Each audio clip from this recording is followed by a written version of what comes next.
Olá, meus amigos, minha continência, está começando mais uma edição do programa Soluções Especial, o quarto Seminário de Segurança Inovadora. Hoje você vai acompanhar os principais momentos do segundo e último dia do quarto Seminário de Segurança Inovadora. Evento que reuniu especialistas, gestores públicos, militares, pesquisadores, estudantes e representantes da sociedade. Nós aqui discutimos, senhores, estratégias e soluções voltadas ao fortalecimento da segurança pública e foram assuntos fantásticos, foram 2 dias de experiências fantásticas.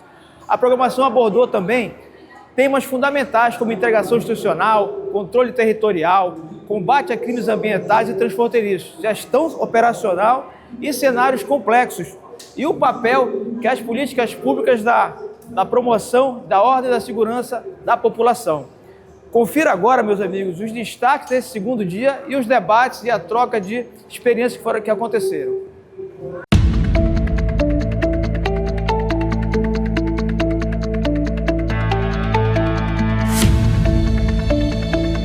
Eu fico muito feliz de saber que foi perenizado este evento.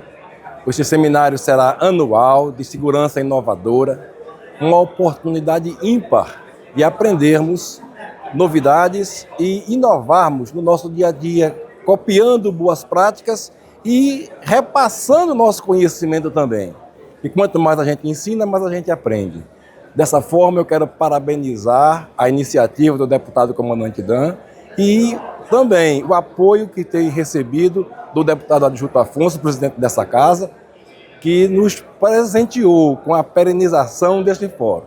É uma questão que é central, que é considerar ou não considerar o crime organizado como ato de terrorismo e os seus integrantes como terroristas. A gente acaba de ver o anúncio feito pelo presidente Trump de que os Estados Unidos vão classificar o PCC e o Comando Vermelho como grupos terroristas. A questão é, será que isso aqui no Brasil impacta alguma coisa ou é só mais uma fala eleitoreira feita sob encomenda para cá? Porque o que nós temos de legislação, e a PEC ela avança mais ainda na legislação que já existe aqui no Brasil, é exatamente no sentido de combater o crime organizado brasileiro por brasileiros.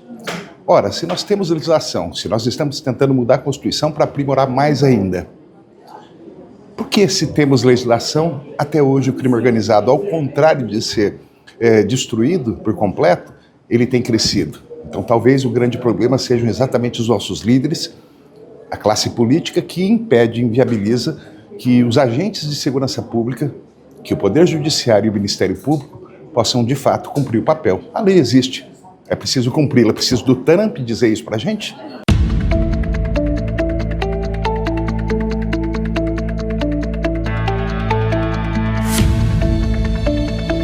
O tema que eu escolhi foi apresentar para vocês algumas propostas para incrementar a segurança viária, aumentar a segurança viária, sob a perspectiva intersetorial. O que isso quer dizer? Que foi construída a muitas mãos.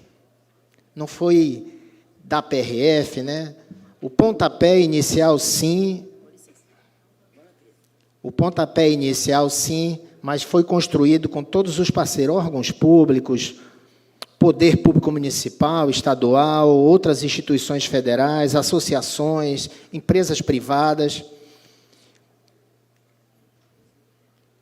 Para que vocês tenham um contexto, fazer um breve histórico aqui, né, de como a polícia surgiu, quais são as suas competências, até para saber por que você vai falar desse tema, falar um pouco das nossas entregas institucionais, sabendo que o que é obrigação da PRF, o que nós, enquanto policiais rodoviários federais, precisamos entregar, o que a sociedade espera da gente.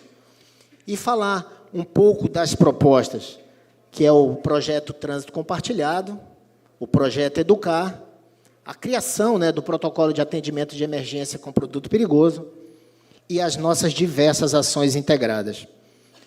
Pois bem, a PRF nasceu em 1928, inicialmente, uma polícia para poder fazer o apoio aos usuários das rodovias, 3 principalmente, União Indústria, Rio-São Paulo e Rio Petrópolis. O Código de Trânsito ele ainda não tinha nem sido instituído, que foi o primeiro, foi instituído em 1941. Mas a polícia mesmo, ela já existia.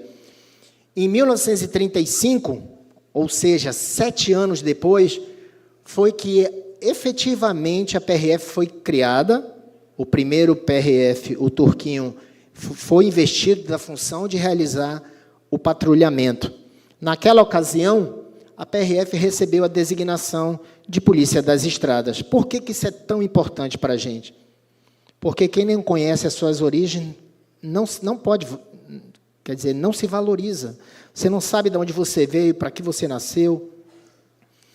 E em 1945, como marco, o que marcou a nossa existência foi a mudança do nome, que até hoje nós usamos, Polícia Rodoviária Federal. Só que essas atribuições, como eu falei, em 1941, Código Nacional de Trânsito, a PRF, primeiro, era uma polícia exclusivamente para prestar auxílio ao usuário. Trocar o pneu, socorrer a família, aquela que estava com dificuldade. Em 1941, com o advento do Código Nacional de Trânsito, começou as competências para poder fiscalizar o trânsito. E aí acharam pouco, né? Só cuidar do trânsito, um país com 70 mil quilômetros de rodovia, as atribuições da PRF foram crescendo. E, por uma iniciativa popular, colheram-se assinaturas em todo o Brasil, e a PEC, em 1988, inseriu a Polícia Rodoviária Federal no capítulo da Segurança Pública. O país, à época, já tinha escolhido as rodovias federais para poder escoar suas riquezas, mas, junto com o transporte das riquezas, veio a criminalidade e só aumentou as atribuições da PRF. Mas criar a obrigação, colocar a PRF no capítulo da segurança pública não necessariamente quer dizer que você capacitou o policial, você não o preparou. E aí, em 1981, 3 anos depois, a PRF foi inserida no Ministério da Justiça. Só 1995 é que, efetivamente, com a publicação do decreto 1655, é que a PRF teve as suas atribuições. E quem tiver a curiosidade de acessar, dá um Google aí, decreto 1655, pode dar uma olhada aí, tá liberado. Dê uma olhada no inciso 10, lá no finalzinho, aí você vai ter uma ideia de quantas atribuições foram, incumbidas à PRF, de fortalecer, de atuar, de combater os crimes contra a vida, contra o patrimônio, contra os costumes, contra o meio ambiente, contra a ecologia, contra os bens. É gigantesco. Então, PRF, é isso aí. Parabéns. Agora, se especialize, entregue o que a população tanto precisa. Em 1997, é um marco importante, o novo Código de Trânsito, que no seu artigo 20 também trouxe essas competências. Esse processo acabou? Ainda não. Nesse ano, foi aprovado na Câmara dos Deputados a PEC 18, onde a PRF ela deixa de atuar exclusivamente nas rodovias federais e passa a atuar nas hidrovias, passa a atuar nas ferrovias, nas áreas de interesse da União. Ou seja, em quase 100 anos da sua existência, a PRF, que era uma polícia exclusivamente para auxiliar o usuário, passou a fiscalizar o trânsito, agora tem a competência de fazer o combate a toda sorte de crime, que é perpetrado ao longo das rodovias federais, e agora não basta mais as rodovias, agora vocês vão também fazer nas hidrovias, vocês vão também fazer nas ferrovias, e essas competências elas vão se somando. Tudo bem aí? Então, eu não coloquei ainda aqui nesse slide a PEC 18, porque, infelizmente, ela está ainda no Senado Federal para ser analisada. Sim, mas quais são as competências da PRF? Afinal de contas, o Plano Plurianual, ele traz o Programa de Segurança Pública com Cidadania, e, dentre elas, o objetivo dela, impressionante frisar isso, que desde lá é fortalecer a prevenção, sempre a ênfase é na prevenção. E nós, policiais, a gente também tem que mudar um pouco a nossa mentalidade, de sempre, em vez de atuar na prevenção, a priorizar, às vezes, a repressão. Às vezes é meio que enxugar gelo. Ao longo de 32 anos que eu tenho na polícia, a gente só tem visto o resultado quando a gente atua com prevenção. E sempre com a obrigação de fazer segurança pública, não é de qualquer jeito. É promovendo segurança pública com cidadania, não é com truculência. É uma polícia humanizada e tem que ser integrada. Então, a própria legislação já nos obriga que a gente faça essa atuação de forma integrada, para que a política pública ela seja realmente eficaz. Mas sim, Afonso, quais são as competências da PRF? O que vocês precisam entregar? Pelo plano plurianual e pelas nossas entregas institucionais, são esses 3 resultados que nós temos que entregar para a sociedade. O primeiro deles, que a gente dá muito valor, né? Acho que as mídias sociais da polícia ganharam uma projeção exponencial. Todo ano a gente bate recorde de apreensão de maconha, de cocaína, de fuzil, agora de ouro. A gente até, digamos assim, se enaltece, né, por estar tirando de circulação, estar sufocando o crime organizado, mas tem outras 2 atribuições, entregas institucionais, que aparentemente é deixado um pouco a relevância dela. Uma, 70 mil quilômetros de rodovia, corta reservas indígenas, áreas de conservação, é alvo de movimentos sociais. São 6 mil interdições por ano que a gente tem que contornar. E o que eu vim falar hoje é justamente sobre esse tópico, sobre a redução da violência no trânsito nas rodovias federais. Fazendo a redução, eu também vou estar cumprindo a minha missão, que é proteger a vida, promover segurança pública. São mais de 72 mil sinistros nos 70 mil quilômetros de rodovia. Esse é um número expressivo. No ano passado, 6.044 pessoas perderam a sua vida. E nós já reduzimos, porque no ano anterior foi 6.153. Você pode dar um Google aí, são números públicos. A PRF ela vem reduzindo ano após ano, mas é um trabalho árduo, difícil. Agora, como fazer isso? Não é só com fiscalização, não é só abordando, não é só autuando, não é só recolhendo o veículo, não é só submetendo o condutor ao teste do etilômetro, não é só conduzindo para a delegacia, isso a gente também faz. Mas o que nós percebemos como sendo muito efetivos? A parte educativa. Tentando chegar, né, no município, no condutor, no pedestre, nos passageiros. E um dos projetos que nós já implementamos e estamos há 3 anos é o trânsito compartilhado. O que é isso, Afonso? É simplesmente você, enquanto nós gestores, procurarmos os municípios, a Câmara de Vereadores, o chefe do Poder Público Municipal, travar mesmo aquele diálogo, aquele debate acerca da segurança no trânsito, da importância de preservar vidas. E o que nós temos percebido? Quebrar a resistência. O Amazonas ele tem 62 municípios, mas se eu disser para vocês que 3 ou 4 apenas têm o trânsito municipalizado, e isso vai fazer 30 anos. Ou seja, é muito tempo para poder se municipalizar, e isso não tem se concretizado.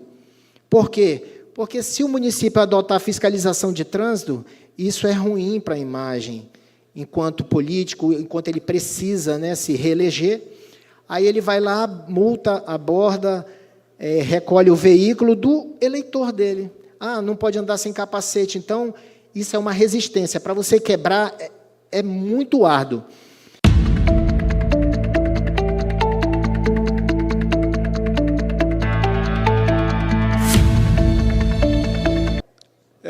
estou hoje como secretário de Segurança Pública do Rio Grande do Sul, dando continuidade a um trabalho, né? E o que eu vou apresentar aqui é um trabalho que nós estamos no 8º ano. Eu peguei o primeiro ano deste trabalho como, então, comandante-geral da Brigada Militar, que é a Polícia Militar do Estado do Rio Grande do Sul. Retornei como secretário adjunto da Segurança em 2023. Fiquei 23, 24 e 25, até o final de 25, até novembro, como secretário adjunto, e 25 para cá como secretário. Mas acompanho desde o início deste trabalho, onde a gente encontrou, era um cenário de naturalização da violência, um cenário onde grande parte das vítimas de homicídios eram jovens, onde 49% das vítimas eram jovens, destes 93% do sexo masculino. Uma taxa de homicídio de 30 vezes maior que a Europa, uma taxa de CVLI, que são os crimes violentos, letais, intencionais, onde a maioria é o próprio homicídio, né? Mas entram, hoje nós temos um trabalho muito forte em relação ao feminicídio, onde essa taxa de CVLI em 2017 foi 31,2 por 100 mil habitantes. Então, era uma taxa bastante alta. Então, os homicídios, em 2016, nós tivemos 3.225, 2017, 3.316. Só fazer um parênteses, estava ouvindo o superintendente aqui da Polícia Rodoviária Federal, e, lamentavelmente, por um lado, nessa época, nós tínhamos mais homicídios do que mortes por acidente de trânsito. Hoje, a gente conseguiu reduzir tanto o homicídio que o acidente de trânsito morre mais no Rio Grande do Sul por acidente de trânsito por homicídio. Então, é um trabalho que nós temos pela frente, né? Mudar a cultura do trânsito também, porque se morre muito do trânsito. É quase 10 por 100 mil habitantes hoje, no Rio Grande do Sul. No Brasil, eu não tenho de cabeça agora, mas proporcionalmente não é muito diferente. Então, uma complexidade de violência e criminalidade, além da segurança pública, isso é uma coisa que a gente sempre ouve, né? É uma questão social e econômica, onde nós temos problema da sociedade, onde nós temos desigualdade social, nós temos violência e criminalidade. Então, lá em 2019,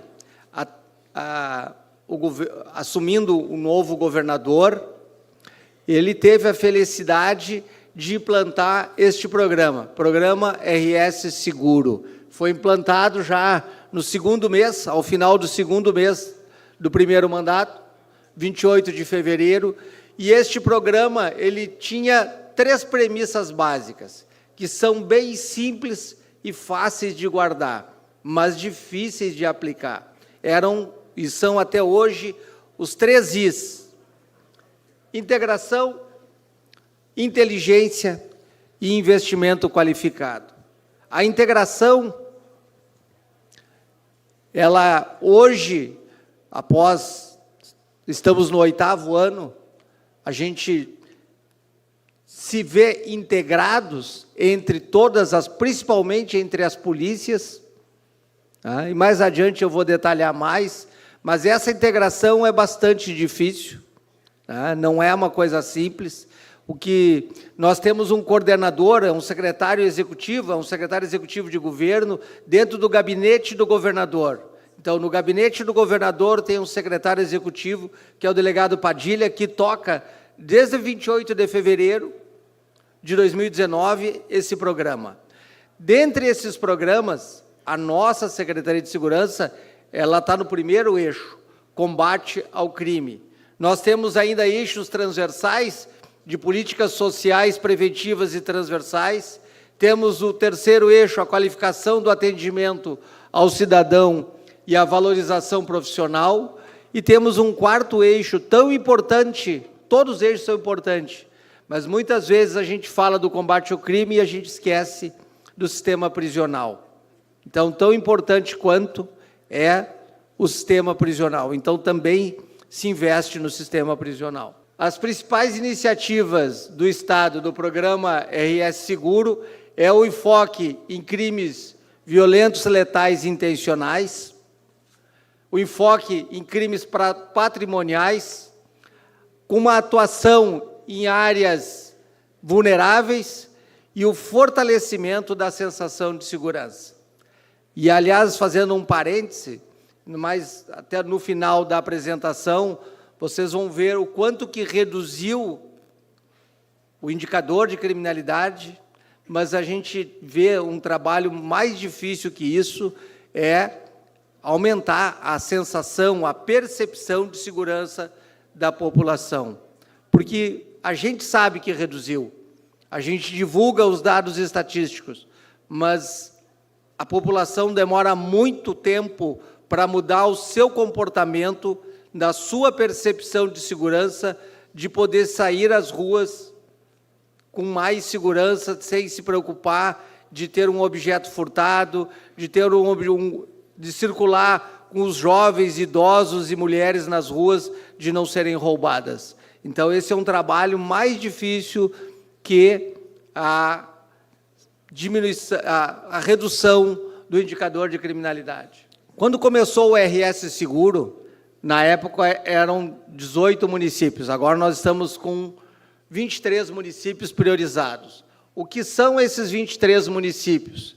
Nesses 23 municípios, e o Rio Grande do Sul, ele é um dos estados que tem mais municípios do país, nós temos 497 municípios, onde a grande maioria, mais de 50%, não tem 5 mil habitantes, mas foram priorizados 23. Esses 23 municípios têm 49% da população, tinha 49% em 2017, tinha 72% das mortes violentas, 97% dos roubos a pedestres e 91% dos roubos de veículos. Então, se focou nesses 23, se atacou nesses 23. Então, o programa RS Seguro, através do eixo do combate ao crime, e eu vou focar nesse eixo, o combate ao crime, nós focamos nesses 23 municípios. Então, se criou um sistema de governança com reuniões, uma governança rígida, bem estruturada. E eu acredito, e sou testemunha disso, que a integração veio dessa governança. A integração não começou porque éramos amigos, porque compreendíamos a mesma coisa. Começou porque o governo criou uma governança e que obrigava, nesses 23 municípios, a termos reuniões. Então, nós tínhamos ciclos mensais de reuniões em 4 níveis. O 4º nível, que é a A4, é intramunicipal, é na região do município. O A3 é na municipal. O secretário Locatelli, o coronel Locatelli, ele participa das reuniões tanto da A4 e da A3. A A3 é o município como um todo. A A4 é uma região, um bairro do município. E a A2 é o colegiado da segurança pública.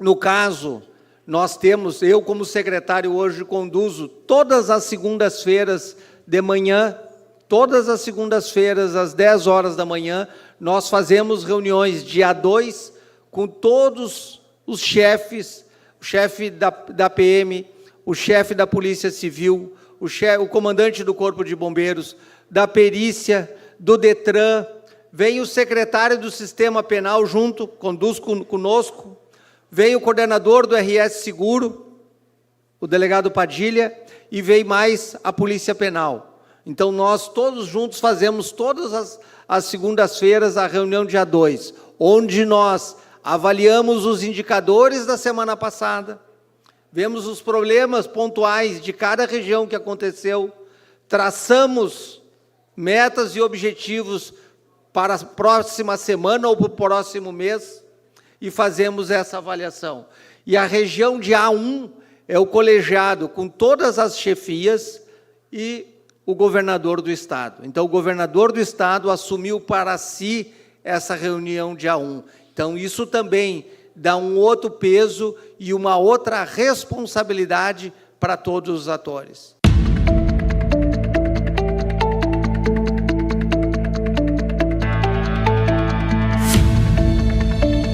Que maravilha, né? Muito conhecimento, né? Graças a Deus, a gente podendo ter esses especialistas, essas pessoas aqui para poder consumir essas informações importantes. E vamos agora para um breve intervalo e daqui a pouco você acompanha mais debates sobre segurança pública, combate a ilícitos transfronteiriços, proteção da Amazônia e os desafios enfrentados pelos municípios na implementação de políticas de segurança. É rapidinho, a gente volta já.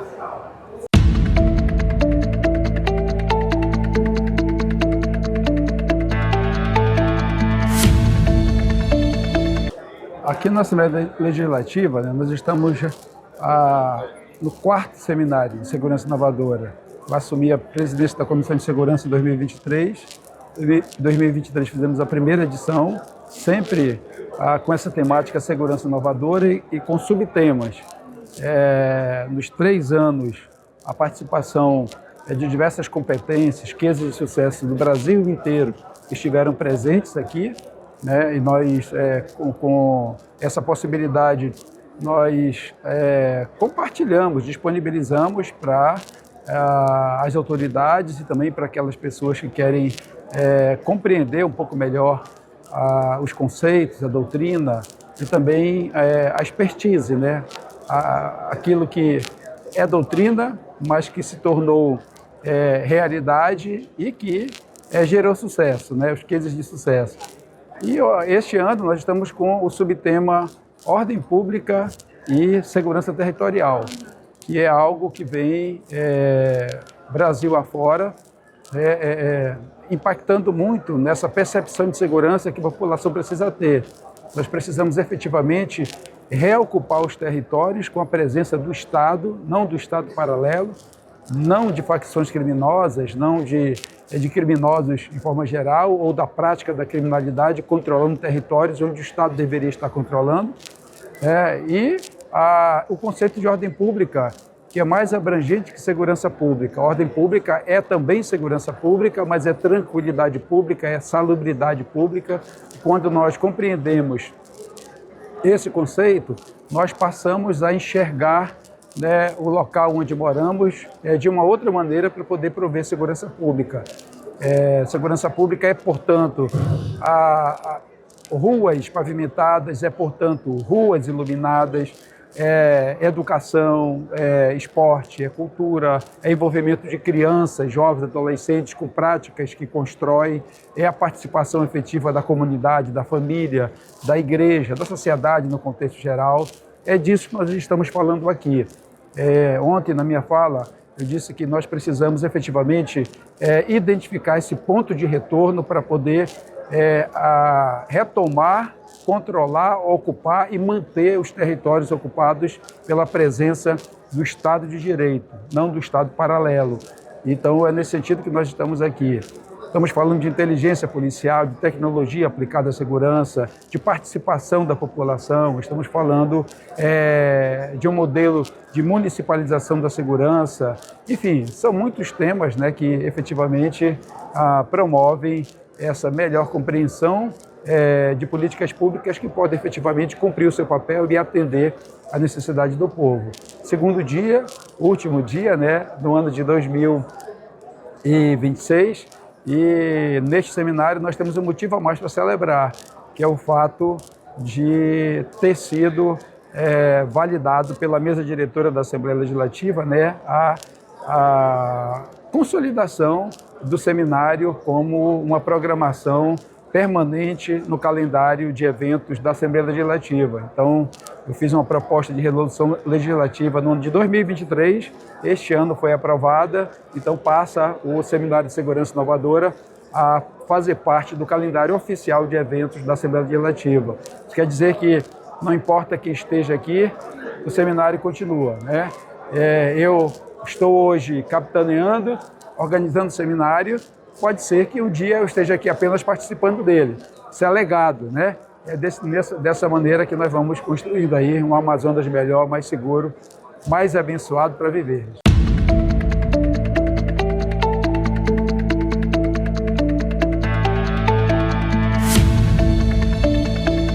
Estamos retornando do nosso intervalo, foi rápido, né? Acompanha com a gente aí, né? A minha continência, eu sou o Coronel Hermes Macedo, estou aqui hoje no 4º Seminário de Segurança Inovadora, no 2º e último dia do seminário, né? E nesse 2º dia, os debates abordaram a importância da integração da instituição, um assunto que foi bastante debatido aqui nessa gestão, você vai poder acompanhar aí as matérias que estão passando, da gestão estratégica, da participação social na construção de política capaz de responder os desafios contemporâneos da sociedade da segurança pública. São desafios contemporâneos, nós precisamos debater e hoje aqui foi apresentado esse material. Então, os nossos participantes puderam acompanhar apresentações que destacaram a importância da cooperação entre órgãos governamentais, ou seja, a integração entre órgãos, forças de segurança e a sociedade para a construção de políticas públicas cada vez mais eficientes. Acompanhe como foi.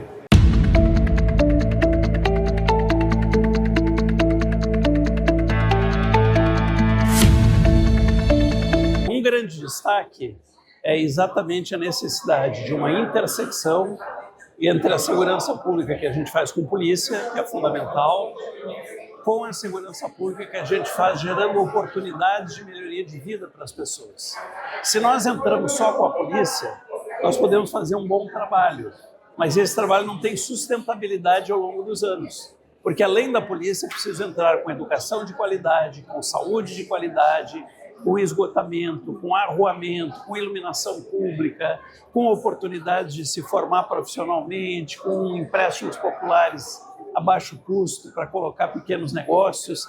Quando a gente entra corretamente com a polícia em territórios conflagrados pelo crime e junto com a polícia a gente entra com todo o bloco social do governo, com oportunidade de melhoria de vida, a gente enxuga o exército de reserva do crime, que é formado especialmente por meninos, por homens de 14 a 29 anos. Então, se nós damos outras oportunidades, outros negócios, outra economia para essas comunidades abandonadas ao longo do tempo, nós estamos impedindo que o crime cresça e usufrua de uma mão de obra barata que ele consegue para trabalhar com ele. Então, é um grande equívoco a gente tentar resolver as coisas só com polícia. O que eu sempre digo é que não se faz segurança pública sem polícia, mas não se faz segurança pública só com polícia. Primeiro, eu queria agradecer a oportunidade, dizer que esse é um evento extremamente importante para a área de segurança pública, inovador, como o próprio nome já compõe o evento. Eu queria dizer que o papel aqui, o objetivo hoje foi trazer uma proposta de metodologia que possa integrar conhecimento, território e inovação para os municípios. Eu acho que é muito importante compartilhar aqui com todos vocês o que o município pode e deve fazer junto aos entes do Estado, do governo federal, para produzir mais segurança e mais confiança da população com respeito à criminalidade e segurança pública nos municípios. Ou seja, permitir que as pessoas, os cidadãos, tenham uma sensação de segurança maior e melhor, uma vez que você tem um município atuando de forma objetiva, clara e baseada em evidências para reduzir os problemas de criminalidade.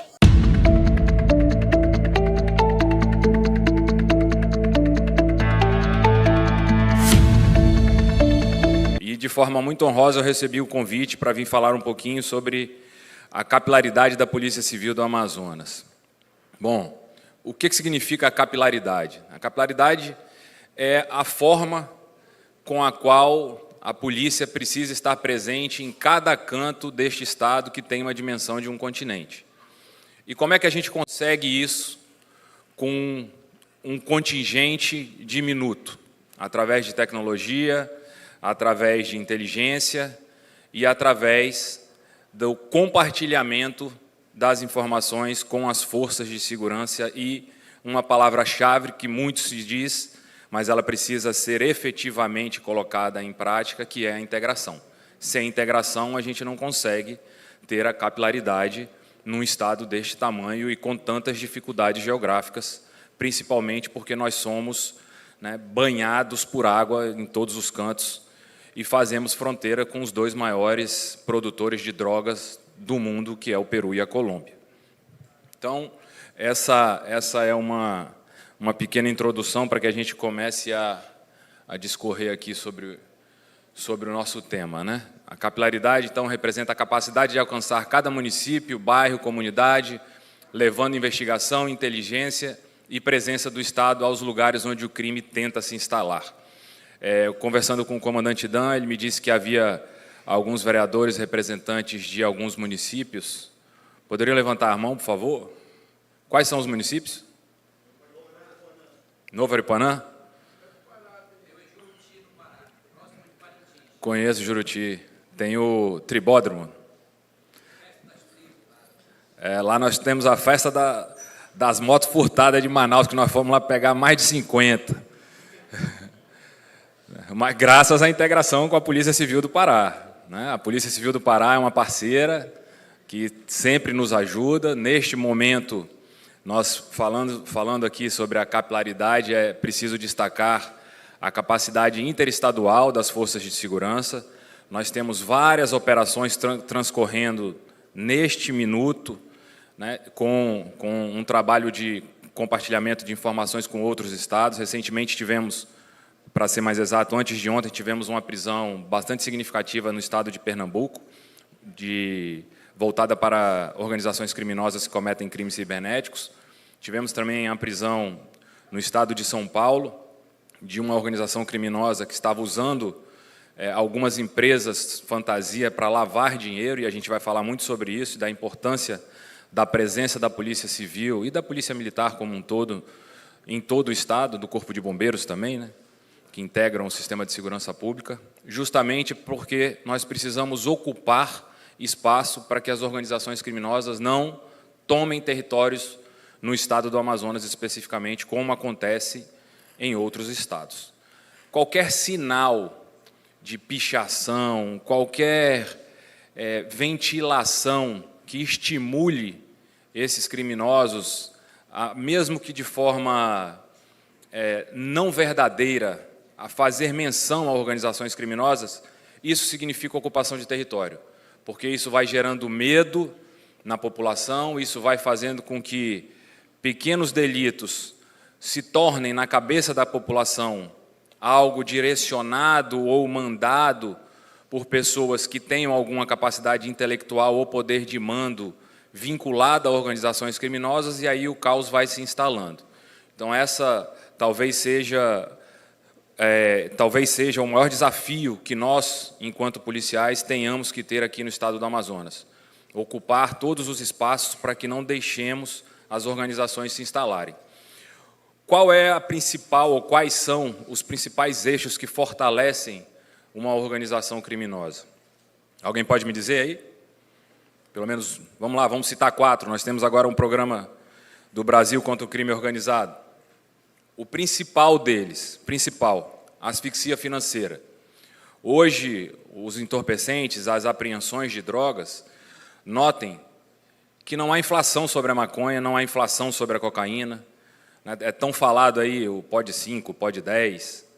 Então, sobre essas drogas, elas não acompanham o poder inflacionário, como acontece com qualquer outro tipo de bem.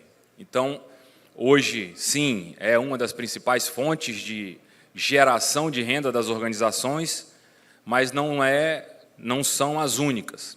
E, a partir disso, eles conseguem armas para fortalecer seu aparato bélico e enfrentar as forças policiais. Depois disso, nós precisamos ter um sistema prisional pujante, um sistema prisional forte, porque esses criminosos não podem dar ordens de dentro dos presídios, e nós sabemos que isso acontece em muitos estados. Precisamos aí de alguns presídios federais que têm uma parte de fiscalização mais rigorosa, né? Neste ponto aqui eu posso ressaltar o trabalho do Estado do Amazonas, que é uma referência em relação ao sistema prisional. Nós não temos fugas aqui há muitos anos. Tivemos uma rebelião em que todos os envolvidos foram responsabilizados, graças a um trabalho integrado aí da Polícia Militar com a Polícia Civil, uma investigação robusta feita pelo Departamento de Repressão ao Crime Organizado. Mais de 120 pessoas foram responsabilizadas por conta da chacina que aconteceu no presídio. Então, o presídio é um dos pontos. que a gente precisa fortalecer. Então, de um modo geral, as atuações de todos nós das áreas da área da segurança pública, ela precisa ser voltada principalmente para que a gente consiga asfixiar esse fluxo financeiro, a estrutura, a musculatura financeira das organizações, porque depois de se apararem belicamente, depois de terem infiltração na sociedade, de conseguirem, através de presídios, continuarem dando ordens, ou seja, a gente não consegue terminar o ciclo dos mentores intelectuais, das diretorias dessas facções. E aí sim, eles passam a lavar o dinheiro, transformando algo ilícito em ilícito, o que dificulta muito o trabalho da polícia. Então, hoje nós temos, além do tráfico de drogas, nós temos a parte de minérios, o garimpo, também muito forte para essas facções. E, no final de tudo, a lavagem de dinheiro. A título de informação, já há computado que o PCC é o 4º maior distribuidor de combustíveis do país. São mais de 1.000 postos de gasolinas sendo utilizados para a lavagem de dinheiro dessa facção. E isso demonstra o poderio que elas têm de angariar recursos e, assim, corromper o próprio sistema, corrompendo policiais, corrompendo o judiciário e infiltrando criminosos, inclusive, no poder legislativo. Aqui a gente fala um pouquinho das dificuldades que nós enfrentamos em razão da dimensão do Estado, como eu disse no início. Nós temos aqui o município de Novo Aripuanã, Juruti, depois do Pará, um crime muito comum entre Manaus e Juruti, roubo a combustíveis. Nós tínhamos aqui muitos casos de roubos a essas embarcações, e esses roubos eles eram cometidos da seguinte forma: em algumas situações havia vazamento de informação da própria tripulação. Nós já tivemos casos aqui, o Rangel da nossa inteligência, que trabalhou comigo no Departamento de Repressão ao Crime Organizado, em que os criminosos fizeram o transbordo do combustível e o pouco de combustível que restou, a própria tripulação fez o furto, colocando na conta dos primeiros criminosos que haviam começado a subtração daquele tipo de bem. E quando eu falo pouco, a gente está falando aí de alguns milhares de litros, uma quantidade em real bastante grande. E nós conseguimos fazer a prisão de todo mundo. E esses crimes, os crimes só diminuíram após o uso da nossa delegacia fluvial. Nós colocamos essa delegacia aqui próxima a Itacoatiara, e isso reduziu, sobremaneira, esse tipo de delito. Mais uma vez, essas informações elas eram trocadas através das inteligências, das agências de inteligências, entre os municípios, para que nós conseguíssemos antever os passos desses criminosos e aí sim fazer a abordagem.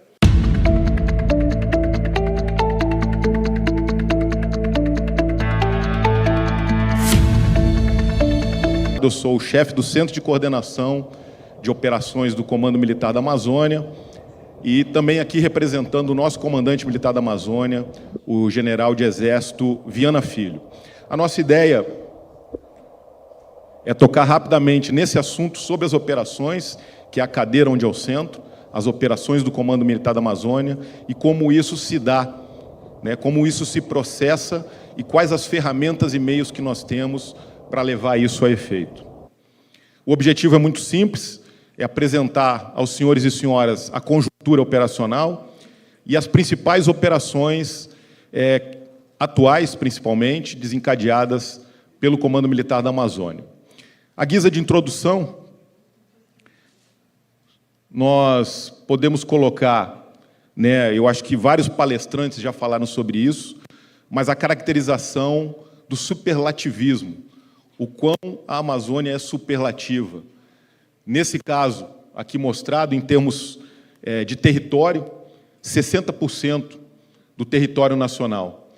Isso corresponde a mais do que os 27 países que constituem a União Europeia, só para se ter ideia dessa dimensão. Lógico que aqui nós estamos colocando como Amazônia Legal, onde inclui também Mato Grosso, Tocantins, parte do Tocantins e parte do estado do Maranhão. E ela é superlativa também porque é a maior floresta tropical do mundo, porque tem uma biodiversidade. Nós somos, o Brasil, um país mega diverso, assim como é a Colômbia, assim como é o Peru, assim como é o Equador, por exemplo. 15% da água doce do mundo está aqui, e há quem diga que as guerras do futuro serão por causa da água. A maior bacia hidrográfica do mundo, o maior aquífero do mundo, que já se chamou Alter do Chão, e hoje se chama Sistema Aquífero Grande Amazônia, o SAGA, que se juntarmos com o aquífero Guarani, mais a sul, ou sudoeste, teremos o maior manancial de água do mundo. Os minerais críticos e estratégicos, aqueles da série dos 15 elementos de transição dos lantanídeos, que constitui também as terras raras, muitos deles estão aqui, meus amigos da Cabeça do Cachorro não deixam mentir, uma das maiores reservas de nióbio do mundo se encontra na Rebil, na reserva biológica do Morro dos Seis Lagos, próximo à comunidade indígena do Balaio, na BR-307, lá na Cabeça do Cachorro, e na reserva no Parque Nacional do Pico da Neblina, só perde para Araxá, em Minas Gerais, e juntando essas duas, dá praticamente 98% do nióbio do mundo. Mais de 2.000 espécies de mamíferos, e ela é exuberante em todos os sentidos. Ela é exuberante na natureza, ela é exuberante na flora e na fauna, mas ela é também exuberante na sua gente, nas pessoas, que é o nosso bem mais valioso. O Brasil, sim, é uma grande... A Amazônia é uma grande potência, ela é superlativa, o Brasil também é uma potência agrícola, mas nós também somos uma potência ambiental, graças à nossa Amazônia. E para defender tudo isso, o que nós fazemos? Primeiro, nós temos que mapear quais são as temáticas que estão em vigor e que permeiam a nossa região. Então, em voga no mundo hoje, as questões climáticas, a transição energética, e eu falei de água agora há pouco aqui, por exemplo, recursos naturais em abundância, a questão da sociobiodiversidade e esse último, número 5 ali, que é de extrema importância, principalmente para esse público que está aqui agora, que é o crime organizado transnacional.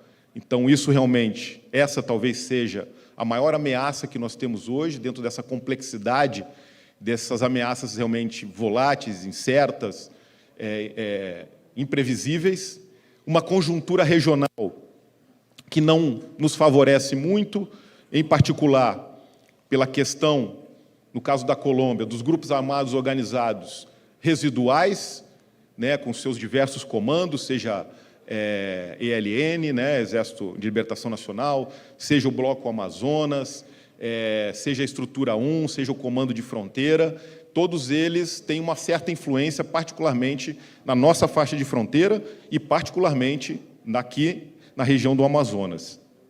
A questão do norte, a Venezuela, e tudo que advém das circunstâncias e do contexto atual naquela região, que culminou com aquela ação dos Estados Unidos da América no dia 3 de janeiro desse ano, e dessa instabilidade que, de alguma forma, transborda para o nosso território. E aí nós constatamos que, para o combate a essas ameaças, nós enfrentamos uma espécie de anomia estatal. O que seria uma anomia estatal? Uma espécie de desregulamentação, de omissão, ou até mesmo de ausência de normas funcionais por parte do Estado. Em resumo, as instituições públicas não cumprem, muitas vezes, o seu papel regulador. E o que isso gera? Isso gera um cenário caótico ou até mesmo de paralelismo estatal. E a gente sabe quem compete nessa questão do paralelismo estatal. E aí, fruto disso, algumas coisas que dificultam, alguns aspectos que dificultam ainda um pouco mais. A dimensão territorial, que já foi falado muito aqui, a dificuldade de acesso, baixa densidade populacional, grandes anecúmenos, os ilícitos transnacionais das diversas matizes, as fronteiras extremamente permeáveis, a gente não tem condições nem se colocar toda a população do Amazonas, Roraima, Acre, Rondônia, de braços dados na fronteira, nós não vamos conseguir protegê-la. E deficiências institucionais. Para isso, geram diversos tipos de ameaças, como o garimpo ilegal, o tráfico de armas, o contrabando, o descaminho, crescente a questão do tráfico humano, narcotráfico, principalmente, que leva à miséria, destruição, violência, provocando um verdadeiro ecossistema do crime, que provoca linhas de fratura, ou seja, uma desfragmentação da ordem global e um déficit de soberania. E aí nós podemos adotar soluções autóctones, soluções próprias, né, para construir cadeias produtivas, para buscar uma maior presença estatal, para desenvolver a sociobioeconomia, para transmitir, trocar experiências com conhecimento tradicional, desenvolver a ciência, tecnologia e inovação e capacitação em todos os níveis. Essas são soluções próprias, autóctones, que muitas vezes não têm o alcance desejado. Podemos migrar ou conjugar com soluções cooperativas? Podemos, mas até hoje a gente não viu grandes resultados. Nós temos aí a OTCA, né, Organização do Tratado de Cooperação Amazônico, nós temos a Comunidade Andina, nós temos o Pacto de Letícia. Então, nós temos vários fóruns e mecanismos que muitas vezes não atingem o estado final desejado que nós almejamos. E esse talvez seja o ponto, a questão do narcotráfico. Então, realmente, por termos todas essas características, temos todas essas permeabilidades, incidimos nisso, com rotas aéreas no nosso território, muitas vezes chegando aqui em Manaus, para daqui de Manaus, ou ir para Belém, ou já ir direto para São Paulo, ou ir para os Estados Unidos, ou ir para a Europa. As rotas rodoviárias, que são essas verdes, são poucas, porque temos poucas estradas, nossas estradas são os rios, e aí vem aquela já na cor roxa ali, que são as hidroviárias e que são as principais. E aí o Exército Brasileiro presente aqui na região, para fazer face a tudo isso, ele se divide em 2 comandos militares. O recém-renomeado Comando Militar do Norte, que desde a semana passada passou a se chamar Comando Militar da Amazônia Oriental, de Belém. E o nosso aqui, Comando Militar da Amazônia, com 5 estados, Roraima, Amazonas, Acre e Rondônia, que é o caso aqui do CMA sediado em Manaus. A nossa área de responsabilidade do CMA, desses 5 estados que eu falei, ela corresponde a 1/4 do território nacional. Então, o efetivo não é tão grande assim, mas a área é enorme. Só que dentro desses 4 estados, aliás, da nossa região, nós temos diversas Amazônias. Não é uma Amazônia única, como muitos lá para o sul pensam que é, né? Quando vão fazer algum planejamento, alguma política aqui para a nossa região, acha que é tudo igual, mas não é. Nós temos a Amazônia da estepe, da savana, do lavrado, que é a Amazônia de Roraima. Nós temos a Amazônia da cabeça do cachorro, de rios encachoeirados, de corredeiras, que muitas vezes não se chega até os locais mais distantes, ou há uma dificuldade muito grande, e que se tem que pensar muito na questão do regime das águas, da cultura. A Amazônia do Alto Solimões já são rios de planície com outras características, mas que tem uma tríplice fronteira muito importante, né? Peru, Brasil, Colômbia, ali com a fronteira de Tatinga com Letícia. A Amazônia do Acre e Rondônia, que a gente já pode considerar uma nova fronteira agrícola, avançando de sul para norte. E a Amazônia das grandes metrópoles, no nosso caso, Manaus, no caso do Comando Militar da Amazônia Oriental, Belém. Cada uma delas guarda as suas próprias características, idiosincrasias, e para cada uma delas nós temos que ter uma solução diferente. Infelizmente, o nosso 4º Seminário de Segurança Inovadora é concluído hoje. E após 2 dias de programação intensa, encerrou a sociedade consolidando um importante espaço de diálogo, compartilhamento de experiências e a construção de conhecimento. Os debates reforçaram, meus amigos e minhas amigas, a importância que tem a integração em instituições, do planejamento estratégico e da participação, principalmente da nossa sociedade, na construção de políticas públicas cada vez mais eficazes, que era o nosso tema. Obrigado pela companhia. Até a próxima edição do programa Solução Especial. Deus abençoe e minha continência.